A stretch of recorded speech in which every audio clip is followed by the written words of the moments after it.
Évangile de Jésus-Christ selon saint Marc, chapitre 7, versets 31 à 37. En ce temps-là, Jésus quitta le territoire de Tyr. Passant par Sidon, il prit la direction de la mer de Galilée et alla en plein territoire de la Décapole. Des gens lui amènent un sourd qui avait aussi de la difficulté à parler et supplient Jésus de poser la main sur lui. Jésus l'emmena à l'écart, loin de la foule, lui mit les doigts dans les oreilles et avec sa salive lui toucha la langue. Puis, les yeux levés au ciel, il soupira et lui dit « Ephata », c'est-à-dire « ouvre-toi ». Ses oreilles s'ouvrirent, sa langue se délia et il parlait correctement.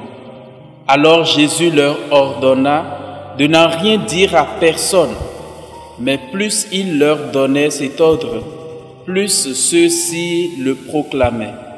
Extrêmement frappé, il disait « Il a bien fait toutes choses. Il fait entendre les sourds et parler les muets. » Acclamons la parole de Dieu.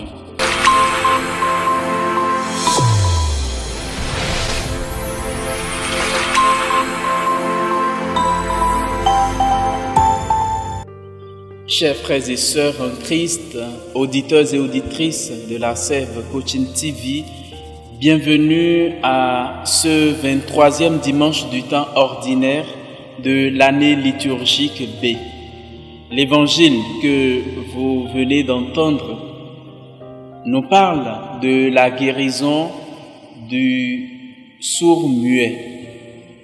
Oui, Jésus est soucieux de la bonne santé de l'homme, tant spirituelle que physique. Et cette santé, aujourd'hui, est donnée par un mot qui retient notre attention. Le mot Ephata, ouvre-toi. Oui, Jésus est sensible à la misère de l'homme et cela nous fait dire qu'un handicapé reste un homme, une handicapée reste une femme à part entière. Et la sauvegarde des droits de l'homme ainsi que de la dignité humaine sont de prix devant Dieu et sont à promouvoir par tous. Jésus aujourd'hui, à travers cette page d'évangile, nous fait percevoir que aucun handicap n'est au-dessus de la grâce de Dieu. Dieu peut guérir toute maladie et toute infirmité. Et une infirmité n'est jamais synonyme d'une méprise de la grâce de Dieu ou encore d'un rejet par rapport à la miséricorde de Dieu. Il faut savoir accueillir ce que l'on est comme un don de Dieu et Dieu, par sa grâce, nous donne de grandir non seulement dans la foi, mais aussi dans l'espérance.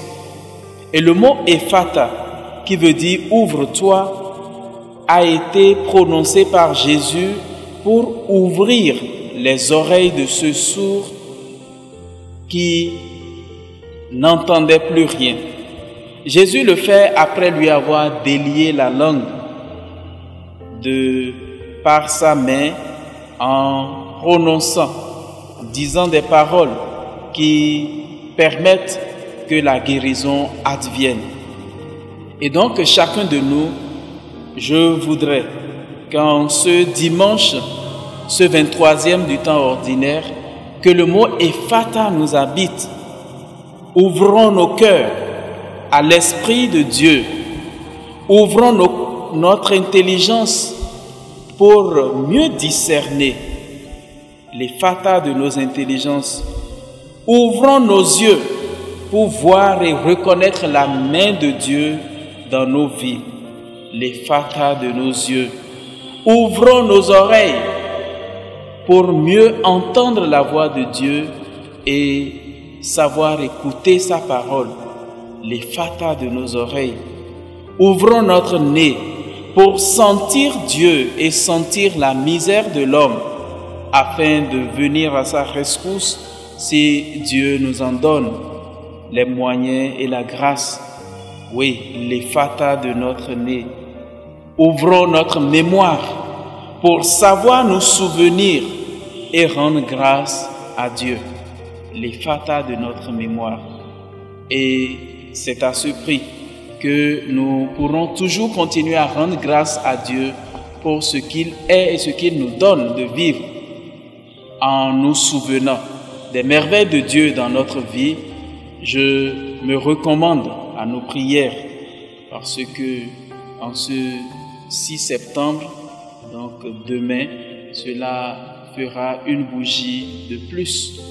Que le Seigneur, notre Dieu, nous donne la grâce d'accueillir notre vie comme un don de sa grâce et surtout de travailler à toujours avancer comme lui-même le veut.